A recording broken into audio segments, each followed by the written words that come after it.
It's no good if we're trying to resist the physical manifestations of colonialism if our minds are colonized. Colonialism also has another manifestation, the coloniality of knowledge. Our thoughts, beliefs are replaced by the colonizer. Muslims have self-secularized, reducing Islam to a ritual exterior shell. Liberalism has stripped the human being of all the systems of stability, faith, family, and left them entirely alone. Genocides are but symptoms of psychoepistemic disorder. That is directly connected to the rise of hedonism within capitalist societies. Talk shows will say we're being neutral. We're going to invite one guest that's against the genocide, one guest that's for the genocide. The death of children is collateral damage. If we try to resist without any commitment to the truth, ultimately we're going to be unsuccessful. Liberalism, secularism, postmodernism. Dr. Nazir Khan asks, have our minds been colonized by the West?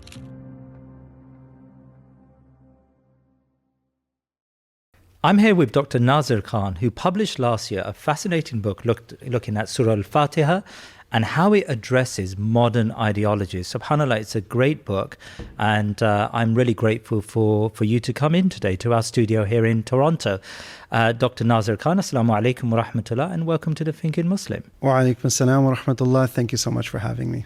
Now, Nazir, I'm really fascinated by what you've done here, because you're critiquing on the one side a series of ideologies, and we'll go into the ideologies. I think there are 10 in total. So you're critiquing 10 isms, but you're doing it through utilizing this fundamental surah that we use as Muslims every day in every salah, multiple rak'ah. We are every Muslim, even the most, one who knows very little about Islam or a new revert to Islam, would know Surah Al-Fatiha. So I want to start from why. Why did you feel that the connection should be made between critique of modernisms and Surah Al-Fatiha? Right, so the journey begins, as the book does, with the genocide in Gaza. And this is something we have all witnessed. We've witnessed, children, babies, starved, burned alive, massacred, maimed, while the international community watches and really does nothing. And people have asked, how did this moral apathy come about? And what do we do when we see ourselves in such a profoundly damaging moral condition as humanity? What is the way forward? So, in reflecting on this moral crisis and going back to the Qur'anic guidance, to address, what are the thought structures that contributed to this condition.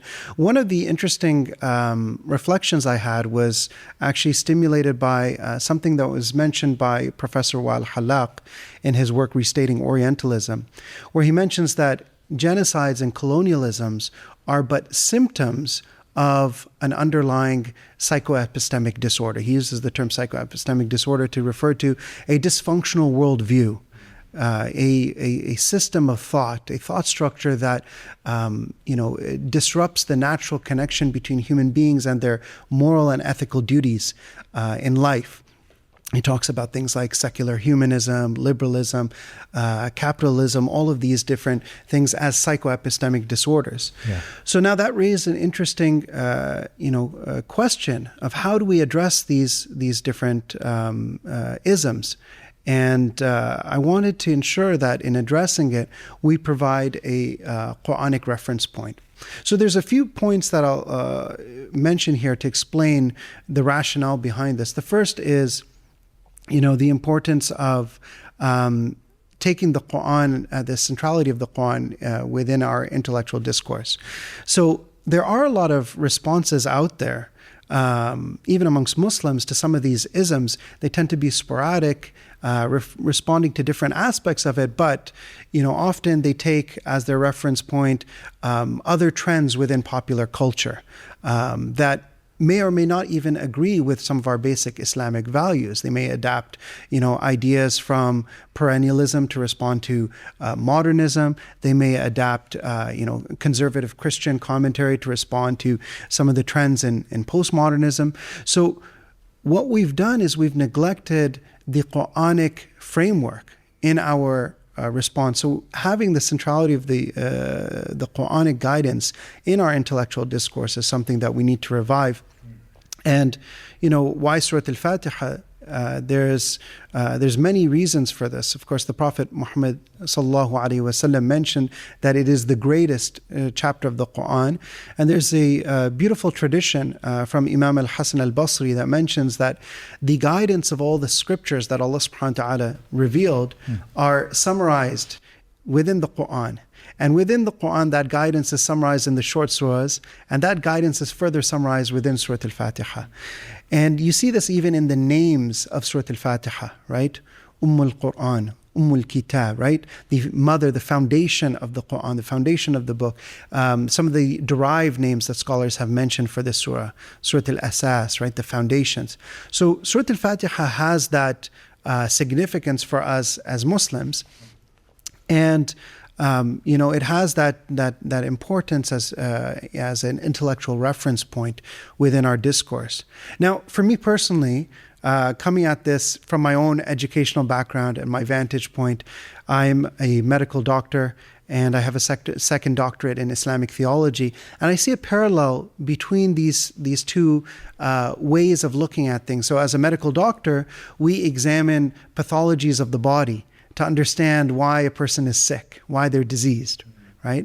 But what do we do when our society has become so deeply diseased that massacres of children happen in front of our eyes and nobody is doing anything? What are the pathologies of the mind? What are the dysfunctional thought structures that are actually, contributing to this? And that is where Islamic theology is a reference point for us as Muslims. So that's really the understanding behind, this work. And I think also when people talk about theology, they forget that there's this profound connection between theology and ethics from the Islamic worldview. So theology is not just a list of theoretical, abstract beliefs that have no impact on our life. It is profoundly wrapped up in developing within the human being the capacity to pursue righteous deeds and moral virtue. That tazkiyatun nafs, the spiritual purification, iqamatul adl, establishing justice. All of these are intimately tied to our theology, and that's something we can elaborate on further. Jazakallah khair. There may be some who say, well, wait a minute, we mix in Qur'an with a critique of these isms, and in the process, we're marginalizing the Muslim community. We're looking at liberalism, we're looking at postmodernism, and of course, these isms are highly attached to the West. So in effect, these are Muslims who are once again pointing fingers at the West as being the font of all evil, or the place from which we need to safeguard our children from. Like, how would you respond to that criticism that it leads to a marginalizing sort of narrative within the Muslim community when you head-on tackle these ideologies? Yeah, so the first thing I would say about that is even this notion that to contest these isms will contribute to our marginalization, that itself is a notion borrowed from the hegemonic nature of these isms that want us to completely assimilate to their thought structure. And so that's something that we do need to challenge. And it doesn't mean that we reject everything, right? The Prophet Muhammad, peace be upon him, taught us, al-hikmatu dhalatul mu'min, right? That wisdom is the lost property of the believer. Wherever he finds it, he has the right to take it and benefit from it. But importantly, when it comes to tackling this issue, we have to look at it from the perspective of knowledge decolonization. So when people talk about colonialism, they recognize the harmful physical phenomenon of colonialism, when one nation subjugates another, massacres the indigenous population, extracts resources, takes the land. That's the physical manifestation of colonialism. But colonialism also has another manifestation, which is the coloniality of knowledge, where our thoughts, beliefs, values, and systems of knowledge are replaced by those of the colonizer. And it's no good if we're trying to resist the physical manifestations of colonialism if our minds are colonized. And that's why we have to engage in this process of knowledge decolonization, come back to our ultimate reference point, which is the guidance of the Qur'an. And in your book, you tackle a number of ideologies. As I said, 10 ideologies you look at. atheism and materialism and deism and secularism, polytheism, naturalism, relativism, liberalism, postmodernism, a number of ideas that you tackle. And we're not going to do justice to all of these ideas today and your thoughts about them.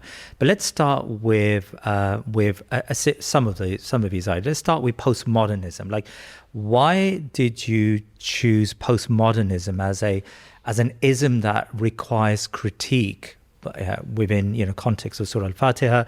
And many would argue that that postmodernism has helped us. It's a tool to expose power structures and hypocrisies that we see that accompany modernity. Like, where does Islam's postmodernist, where does Islam agree or disagree, I suppose, with postmodernism? Where's the critique here? Yeah, excellent question. So to answer that, first let me say something about the type of analysis that I've done in the book, because somebody will say, well, obviously Surah Al-Fatiha is not mentioning these isms. Where are you getting this from? Which tafsir are you pulling this from? So there's multiple levels of analysis in the book. So at one level of analysis, we are looking at the verses of the Qur'an and the tafsir of those verses, the exegesis, the commentary of those verses, in order to extract and understand what are the theological foundations that these verses are building within us. Right. And then what are the ethical implications of those theological foundations, right? To give you an example, the Qur'an mentions, and Allah subhanahu wa ta'ala mentions in Surah Al-Hadid, the 57th chapter of the Qur'an, verily we have sent our messengers with clear signs and revealed to them the scriptures and the scales of justice, so that people would uphold justice amongst themselves. لَقَدْ أَرْسَلْنَا رُسُلَنَا بِالْبَيِّنَاتِ وَأَنزَلْنَا مَعَهُمُ الْكِتَابَ وَالْمِيزَانَ لِيَقُومَ النَّاسُ بِالْقِسْطِ. Imam Ibn al-Qayyim, rahimahullah, one of the classic Muslim theologians, he says, this verse demonstrates that the reason for which God sent his messengers and revealed his guidance is so that people would establish justice. Right? So now this is the connection between theology and ethics that we alluded to earlier, right? That the overarching goal that comes about from the religious law, from the revealed truth, is the establishment of justice. So this is the connection. And then we see, well, when we examine and interrogate these modern ideologies, do they actually secure justice for people in the manner that the Quran wants us to achieve? So for example, let's talk about postmodernism now. The concluding verse of Surah Al-Fatiha, it tells us, we're making dua to Allah subhanahu wa ta'ala, we're making a supplication that we want to follow the path of those whom you have bestowed your favor upon, right? The path of the righteous, not the path of those who have earned your anger, nor the path of those who have gone astray. The scholars of tafsir, they point out that there is a wisdom in how this verse has been phrased, right? This verse doesn't link these paths to a particular identity, but it tells us the reason for which people have misguidance or have fallen into misguidance. Right. So there's two archetypal errors that are mentioned within this verse. So al-maghdubi alayhim, those who have earned the anger of God and his creation, are those people who have knowledge but don't act upon it. Wal-ad-dallin, those people who have gone astray are those people who act without knowledge. And these are psychoepistemic disorders, dysfunctional ways of thinking that you can track across multiple different systems of thought. So when it comes to postmodernism, what does postmodernism say? Postmodernism has a ostensible commitment to justice, right? And combating power structures, as you mentioned. But when it comes to knowledge of truth, that's where postmodernism says there is no objective truth, there is no objective reality. So we can agree on the importance of resisting unjust structures of power. But if we try to resist injustice without any commitment to the truth, ultimately we're going to be unsuccessful in our resistance against systems of oppression. And that's where we have to understand, we can benefit from postmodernist critiques of liberalism, and that's what decolonial scholarship has grown out of. But we have to understand, again, what is our ultimate reference point? the Qur'anic framework is the ultimate reference point for our intellectual discourse. So postmodernism, is not altogether something new. Muslim scholars talked about radical skepticism, which they called safsata, Arabicization of sophistry from Greek. And safsata, one of the types of safsata is this idea of relativism. You have your truth, I have my truth. There is no overarching truth. There is no objective fixed reality. So that's where, we have to understand what are our principles. There's an interesting quote that I mentioned in the book from the British Muslim Pakistani philosopher Ziauddin Sardar. He mentions that, postmodernism comes along to critique, some of the excesses of liberalism and modernism, but ultimately ends up contributing to many of the same injustices of colonialism, because what it does is initially we're saying that the West has this necessity to define truth and reality as its own truth and reality through its Eurocentric vision. Yeah. You critique that, but then you critique it by saying, well, there is no objective truth or reality. So the reality which the colonized population believes in is just a figment of their imagination. And so it becomes a new structure of oppression, and the colonized is asked to supplant their values with the values of the colonizer. I mean, many non-Muslims will watch this show. How would you describe the certainties, those things that you believe are, immutable when it comes to Islam? When we talk about fundamental certainties, there are some that are agreed upon by disparate communities from all different backgrounds, and that's one of the things the Quran tells us. That وَلْتَكُمْ مِنْكُمْ أُمَّةٌ يَدْعُونَ إِلَى الْخَيْرِ وَيَأْمُرُونَ بِالْمَعْرُوفِ وَيَنْهَوْنَ عَنِ الْمُنْكَرِ. Right? Let there arise from you a people who call to what is good, in enjoining what is right, forbidding what is wrong. The word ma'ruf indicates linguistically that these are moral realities that people naturally, intuitively, as a result of their fitrah, their primordial natural inclination towards good, they'll naturally recognize some of these moral realities. But revelation guides us to refine that, to cultivate those moral intuitions. So the Qur'anic worldview informs us that human life has a purpose. We are not here without any ethical duties or without any purpose in life. God has created us and placed us on this earth with a purpose and a mission. Inni ja'ilun fil ardi khalifa. Right? I'm placing a khalifa, a moral custodian, a vicegerent on this earth. So we have, a duty to establish justice. We have a duty to live in this worldly life, striving to worship God alone, to recognize His sovereignty above and beyond the sovereignty of any creation. Right? There's the only true sovereignty is the sovereignty of the Creator, and that frees us and liberates us from the tyranny of creation. So this is the Qur'anic worldview. Right? We've been created with a purpose, and the Qur'an is the guidance that provides us with the moral framework on that purpose, and we can come together with morally concerned human beings of all different backgrounds who agree on the importance of justice, who agree on the importance of truth, and want to strive for the betterment of the human condition. And one of the other things I'll just mention is a lot of people assume that if you're coming from a religious perspective, it's provincialized, it's parochial, you're just interested in benefiting your own religious community. But this is not the perspective that Islam calls us towards, right? The Prophet Muhammad, peace be upon him, taught us, "Tasaddaqu ala ahli al-adyani kulliha." Donate in charity, give in your goodwill, in your charity, to people of all religious backgrounds. In a narration that's related in the Musannaf of Ibn Abi Shaybah. And, Ar-Rahimun yarhamuhum ar-Rahman. Irhamu man fil ard yarhamukum man fis sama. The most merciful shows mercy to those who show mercy to others. And that is how this, the surah begins with that reminder of divine mercy. In fact, all of the surahs of the Qur'an, save one, they begin with the basmala, which mentions the attributes of God's mercy. And that informs how we see our relationship in this world. So the prophetic statement, show mercy to all those on this earth. and God, the one who is above the heavens, will have mercy upon you.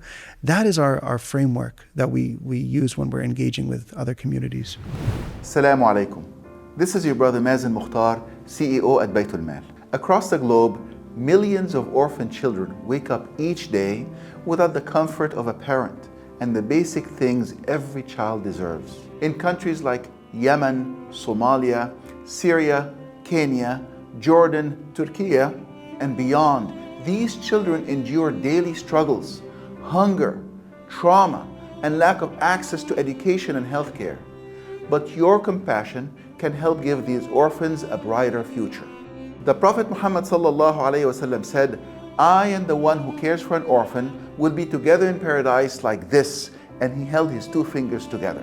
Follow our dear Prophet's example and sponsor an orphan to provide them with the nutritional, educational, psychological, medical, and social support they need to thrive. Send your compassion to an orphan today. Please visit btml.us/thinkingmuslim to donate now. Wonderful. And moving on to liberalism, and this is probably perhaps the most dominant ideology that shapes the way Muslim life and non-Muslim life proceeds in the West. Is liberalism simply a political arrangement, that we can work within, like a framework that we can work within, or does it fundamentally reshape our beliefs, our moral sort of sensitivities, and our identity? Right. So there's two ways we can look at this. One is from the external perspective, the relationship between liberalism and other systems of thought, and the other is from the internal perspective, which is what are the conditions within society that liberalism precipitates? If we come at it from the first perspective, the external perspective, how tolerant is liberalism of other systems of thought? Joseph Massad has a book, Islam and Liberalism, University of Chicago Press. And one of the first things he mentions at the beginning is that, liberalism is something that Muslims must be, according to its tenets, Muslims must be forced to accept, be forced to convert to this ideology or to convert to systems, versions of Islam that are acceptable to liberalism. So liberalism has this kind of hegemonic character. It sees itself as a universalizing ideology, and one that must be imposed by force on other civilizations. And that's connected to, there's this inherent connection between liberalism and colonialism. And that's something that, has been increasingly recognized in recent scholarship. So, liberalism grew out of the European Enlightenment and provided the legitimation for European colonialism, the civilizing mission. The hope of the savage was that they could only be dominated by, the enlightened nations of the West. So liberty is for whom? Who receives this liberty, right? And what is the perspective on others? So this connection with colonialism and the vast devastation that colonialism wrought throughout the world is something that needs to be recognized whenever we start talking about liberalism and that external dimension. Now let's shift to the internal dimension. When it comes to the internal dimension, right, what are the outcomes of liberalism within a society? Right. So what are the fundamental aspects of liberalism? Liberalism privileges the individual, right? So it's closely connected with the idea of individualism. Its conception of liberty is one that is what academics call a negative conception of liberty, right? Rather than a positive conception. So what does that mean? A negative conception means it's the absence of something. Liberty, freedom, is the absence of external interference. The ancient conception of liberty was a positive conception of liberty, which is that liberty is the mastery over one's desires, hedonistic desires. It is liberating oneself from the tyranny of the self, right? That's the ancient conception. That's something the Prophet Muhammad, peace be upon him, mentioned as well. إِنَّ مِمَّا أَدْرَكَ النَّاسِ مِنْ كَلَامِ النُّبُوَّةِ الْأُولَى إِذَا لَمْ تَسْتَحِي فَاصْنَعْ مَا شِئْتَ. Verily, what people have retained from the remnants of ancient prophetic guidance is this principle of self-restraint, If you feel no shame, then do as you wish. So that's the original conception of liberty. What happens in a society when you replace that positive conception of liberty with the negative conception? And you tell people that, there is no overarching goal in society other than, you're free to do whatever you want, think whatever you want, say whatever you want. Okay, but what should I want, right? What is ultimately my goal? Should I just follow my vain desires?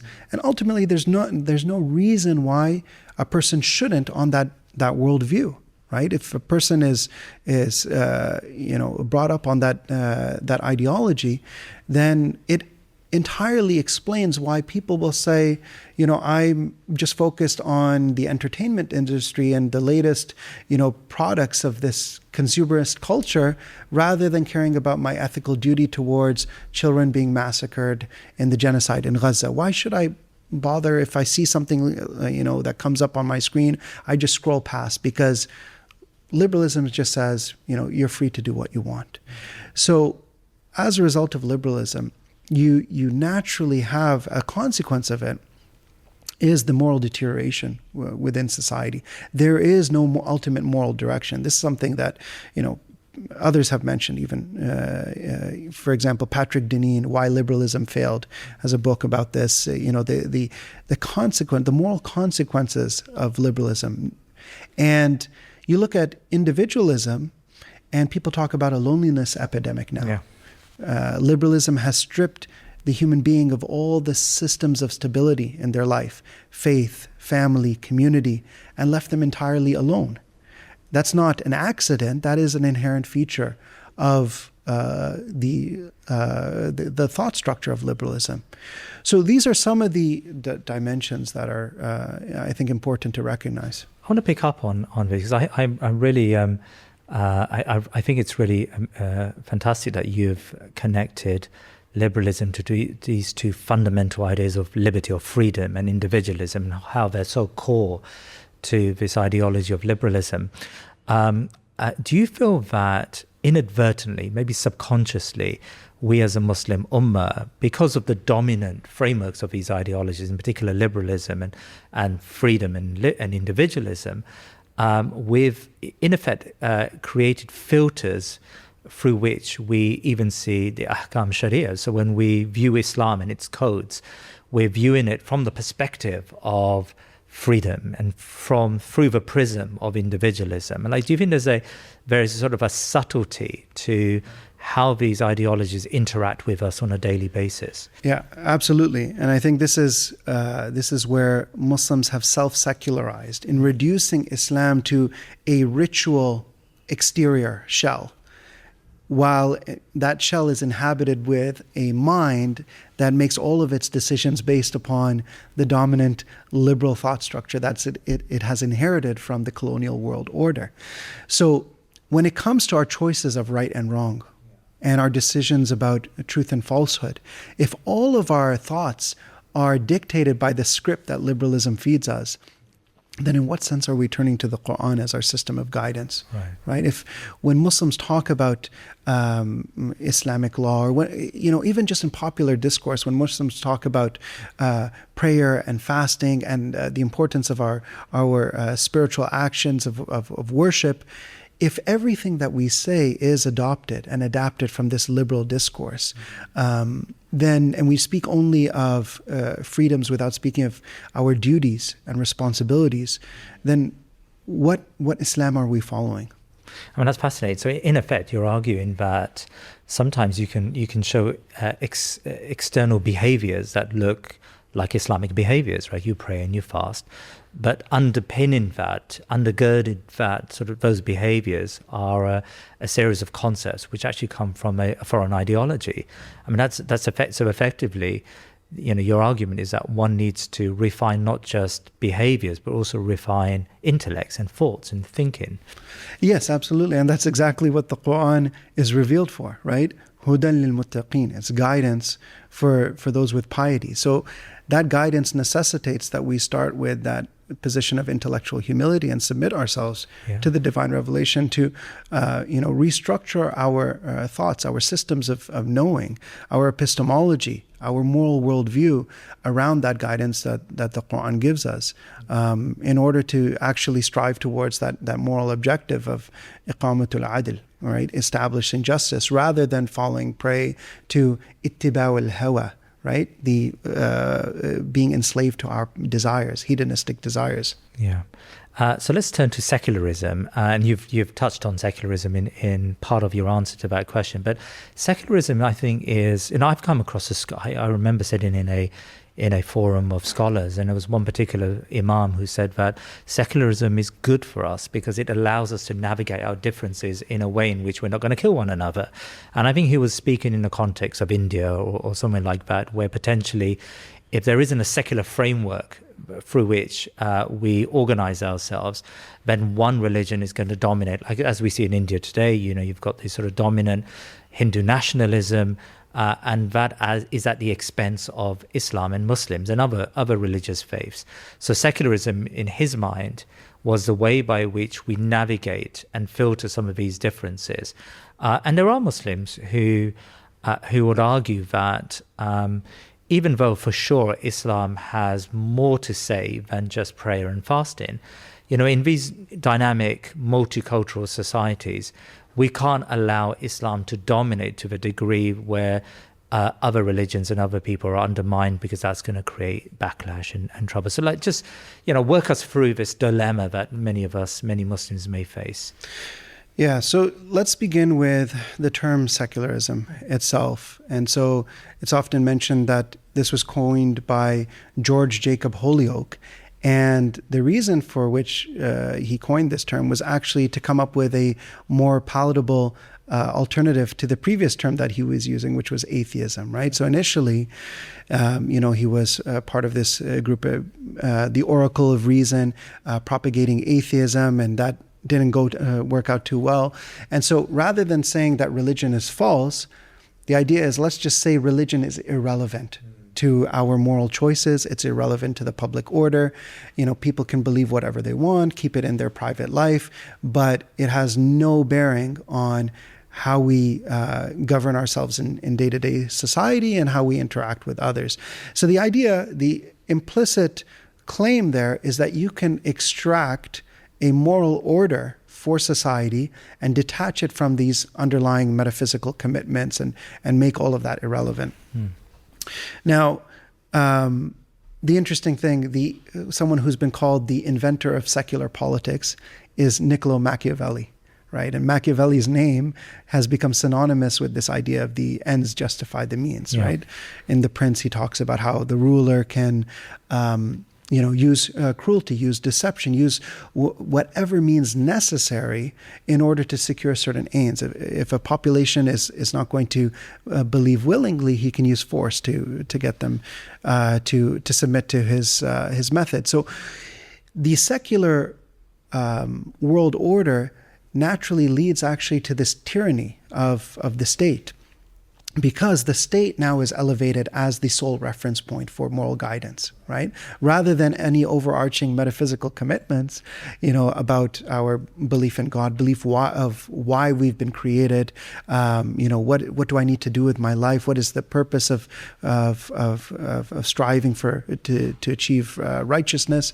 Rather than all of that comes from, the religious tradition, now we're going to say that, the only metric of morality in society is the dictates of the state. You can see how that contributes to tyranny. So rather than accepting this claim of secularism as being this neutral arbiter between religious traditions, and it's the only place where we can all come together and agree, in fact, it institutes a perverse form of oppression and subjugation on people. Now, let's deal with that straw man of, if we don't go with secularism, then there's no way that we can all get along together. And again, this is something that we can see clearly from the Islamic framework, and even from the principles established in Surah Al-Fatiha, right? The Qur'an gives us clear principles. The principles of finding overlapping agreement with other communities on the basis of the fitrah, right? The natural moral conscience of the human being. This is something that the Tunisian jurist Ibn Ashur, he pointed out the importance of looking at that. And we can have pluralism without relativism.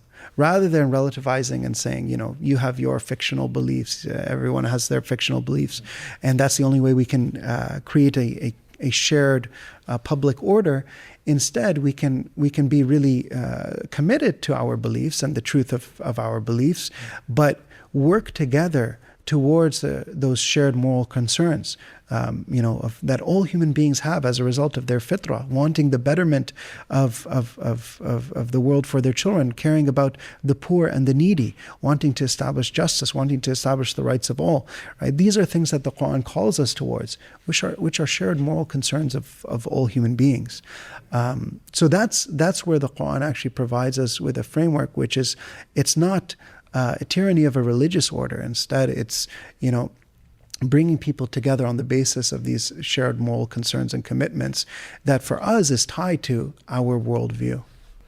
I mean, we're here in Canada, and of course, most Muslims, I think, have realized that Islam has something much more to say than just private worships. And, Islam has a rich heritage of views, of opinions, of Shari'i commands that are to do with the public realm, to do with public life. Now, in particular for Muslims who live in the West, where we've got this dilemma. We've got a Sharia which is vast and complex and touches every aspect of our lives. Yet we do live in secular societies, and we are in frameworks that tell us, sometimes coercively, like in Quebec, and sometimes less coercively, like in the majority of secular societies. But nonetheless, we are asked to make some compromises with the secular state. How do we navigate those compromises that we potentially need to make?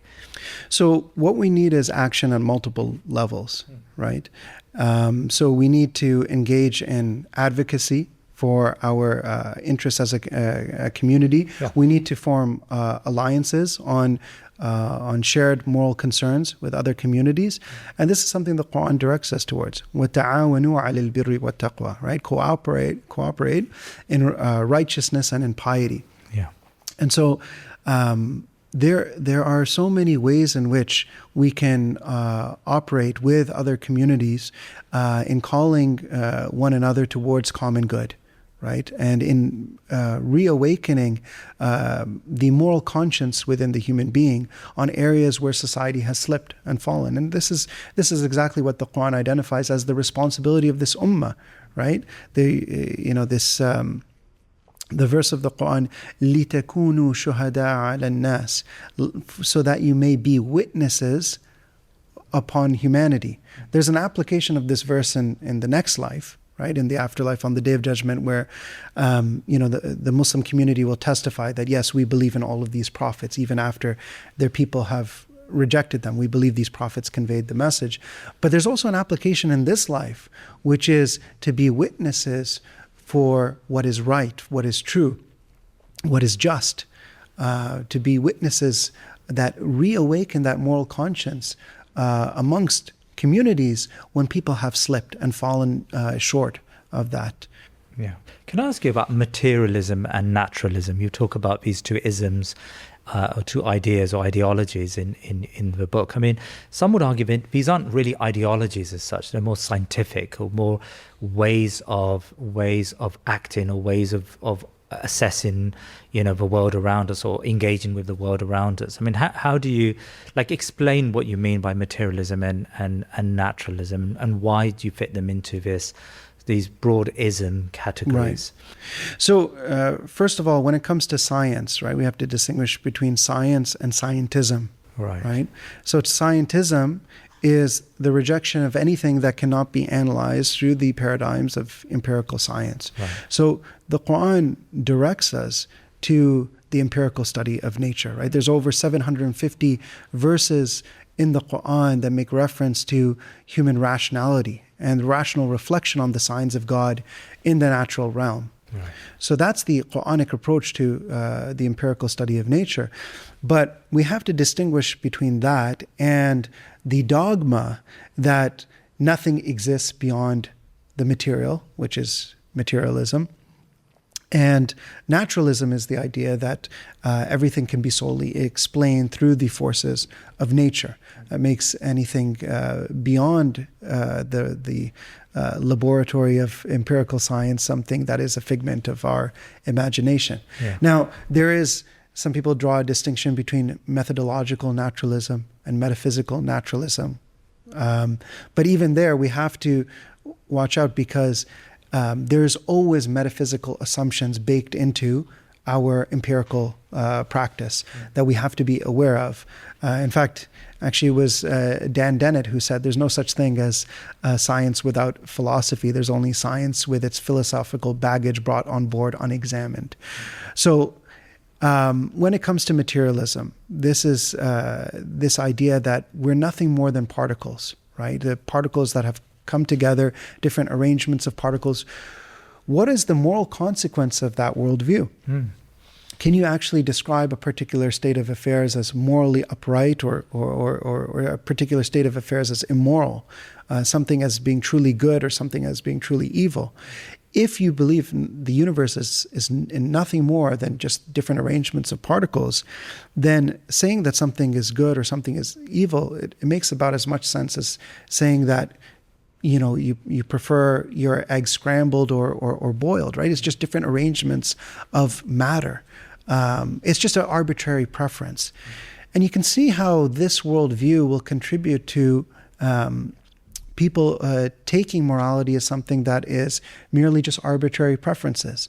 And that is directly connected to materialism. It's directly connected to the rise of hedonism as the dominant cultural trend within capitalist societies. And one of the types of materialism is, in fact, something that's called psychological materialism. So there's philosophical materialism. There's psychological materialism, which is that nothing matters other than matter, right? So that's consumerism, right? And that is people chasing after materialistic pleasures. And that's something that Muslims can fall into as a trap if they're not aware of challenging these dominant ideologies and realizing the trends within social media, going on Instagram and chasing after the flaunting of wealth and privilege and power that people see. As people become attached to this, they are undermining their commitment to this, to the Islamic worldview and what Islam wants to cultivate within us, which is not to have this attachment to the material, but to be committed to the moral. Excellent. Now, in your book, you also talk about relativism, the idea that morality is subjective. In a society where this is pretty dominant, everywhere, we're in Canada, but most Western societies typically do not fall upon a single standard of what is moral and what isn't moral. How does a Muslim community confidently hold on to our moral absolutes where everyone around us, regard that to be an intolerance, where we hold on to these certainties when it comes to morality? Yeah, so again, it's not that it contributes to intolerance to be confident in the truth and to be confident in what's right. But you can see how this is kind of a false presentation that is often constructed. So when it comes to, for example, the genocide in Gaza, right? Talk shows will say, well, look, we're being neutral. We're going to invite one guest that's against the genocide, one guest that's for the genocide, and relativizes and trivializes the death of children as just, this is collateral damage. This is just something that has to happen. There is no moral relativism about this, right? This is something that is a moral abomination. And we have to recognize that as a society. So we can be entirely committed to this. At the same time, in our preaching and in our calls on these aspects, ud'u ila sabili rabbika bil hikmati wal maw'idati al hasana, right? We invite to the path of God to this upright path of truth and justice with wisdom and beautiful preaching. And then we have to use that wisdom in how we engage with others, and in identifying the most effective ways of persuading others to recognize what is morally right. And of course, there is a tension here because so many of us embrace these isms simultaneously. There may be aspects of these isms that we utilize as part of our worldview, and so our personalities become very complex personalities because on the one hand we profess to be Muslims, and on the other hand we've got these competing ideas that are constantly vying for our intellectual and physical and material attention. As a result of writing this book, do you almost imagine that so many of us, so many Muslims, we need to go on some form of sort of intellectual cold turkey? Mm-hmm. Well, we've got to confront these ideologies and confront how they engage with our lives. So I see this as an integral part of the process of tazkiyatun nafs, right? Tazkiyatun nafs, it's not just, as some people think, about adopting a certain type of mannerisms or focusing on certain ritual actions of worship. But tazkiyatun nafs has to start with accepting the Qur'an as that all-encompassing source of guidance and reconnecting ourselves with that guidance in our moral worldview. And so this process of spiritual purification, there's a statement of Umar bin al-Khattab radiallahu anh, hasibu anfusakum qabla an tuhasibu, right? Hold yourself to account, do muhasabatun nafs before you are held to account. We all have to, when we're doing muhasabatun nafs, that also includes an evaluation of our thoughts and our decisions and our choices. Am I looking at this perspective really, or at this particular issue in a way that is really informed by the guidance that the Qur'an is giving me? Am I really putting my sincerity to God and my sincere desire to do what is right? Even if it's against, personal desires or personal interests, am I really putting that as at the forefront, right? As the Quran tells us, right? Stand up for justice even if it's against yourselves, right? So this commitment has to be part of our tazkiyat an-nafs, part of engaging in that process of self-examination, self-purification, in order to go through this process of moral cultivation. I mean, it seems to me that what you're attempting to do here is you're attempting to, establish that Surah Al-Fatiha isn't just, a surah that you pray without thinking in your salah every day, but actually you frame it almost as a counter-civilizational text. This is a text that is fundamentally critiquing those bodies of knowledge that contravene what Allah subhanahu wa ta'ala destined for us and what contravenes our basic fitrah as human beings. Yeah, ultimately, when we look at Surah Al-Fatiha, there is so much profundity within the 7 verses of this chapter. I mean, scholars have written books and books on this chapter. And just in this book, I consulted over 70 classical works of Islamic scholarship and exegesis on the surah. And there's so much guidance in there, and each time you look at a book, you think, okay, that's it. I've already examined all the lessons from the surah, but there's more. And even historically, our scholars of Islam, they identified, what are some of the contemporary deviations in their time that could be addressed through the lens of Surah Al-Fatiha. They talked about how the dilemma, the debate over fate and free will is addressed through the lens of Surah Al-Fatiha. We affirm Iyaka na'bud. We affirm our free choice to worship Allah subhanahu wa ta'ala, but recognize that choice is based on factors beyond our control. So we say, Iyaka nasta'een, when we also need your help, oh Allah, right? So in so many levels, right, Surah Al-Fatiha is shaping, our thoughts and shaping the way that we live our lives. And so one of the outcomes of this is just, to initiate a new relationship with the Qur'an in our lives. We recite Surah Al-Fatiha 17 times a day. It shouldn't be just a mere ritual where we're reciting through the words without reflecting on the meaning and the choice and the divine eloquence behind the choice of each word and letter, right, in the surah. And that's something I think that's a really positive outcome from this work, is just reconnecting us with the depth of the Qur'anic guidance for how we engage. And then that gives us that intellectual confidence. We can engage with other ideologies and isms and cultures and civilizations, but we do so from a position of intellectual confidence in our own Qur'anic worldview and framework, rather than a position of an inferiority complex. So one final question for you then, Dr. Nazir. I mean, are you then saying that there is nothing to learn from these ideologies? They're falsehoods, and these are isms that we have to reject. And on the other side, we've got a pure Islam. We've got an Islam that is immutable and doesn't have to kowtow to any of these modern ideologies. The idea of rejecting everything in totality is not something that we're talking about here, but what we're talking about is critical engagement, right? Critical engagement. So in order to engage with something critically, we have to understand our own value structure. Otherwise, you don't know, if you don't know who you are, how can you have a conversation with someone else? Yeah. And so that has to be our starting point, to understand our own value structure, to understand what are our own foundations, to understand what are our priorities as a community. And this goes for even many of the discourses within the Muslim community, right? Well, one of the isms that isn't mentioned in this book is sectarianism, right? And the Qur'an, I believe that the Qur'an is the antidote. And that's what Allah Himself mentions. فَإِن تَنَازَعْتُمْ فِي شَيْءٍ فَرُدُّوهُ إِلَى اللَّهِ وَرَسُولِهِ.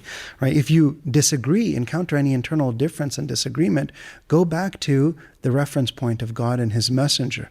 Right? So we can engage intellectually on many different issues, but we also have to stratify our priorities. Right, and understand what is that fundamental value structure. How are we working actively within the world to bring creation closer to God, bring creation closer to devotion to God, and establishing the maqasid, the objectives of divine law, right? The objectives that God wants from His creation, the establishment of justice in creation. Right? Imam Ibn Taymiyyah, rahimahullah, he mentions that God has mandated justice in every situation for everyone towards everyone. Right? This is something that we want to cultivate, and we want to work with, people of all different backgrounds who are morally concerned, who share this same ethical aim and ambition, that we really need to do something about the state of the human condition today. And that's what this book is a call towards. Barakallah Fiqh, Dr. Nazir Khan, it's really been a pleasure. Jazakallah khair, and thank you so much for being with us today. Thank you so much. Jazakallah khair. Assalamu alaikum. Now you've reached the end of this show, and the fact that you've stayed until the very end tells me that you truly believe in our work. Please consider making a one-off donation or becoming a member by visiting thinkingmuslim.com/membership. Now your contributions give you exclusive behind-the-scenes access and the ability to ask questions to our guests, and monthly calls with myself, my team, and our guests like Sami Hamdi. Jazakallah khair, and keep us in your du'as.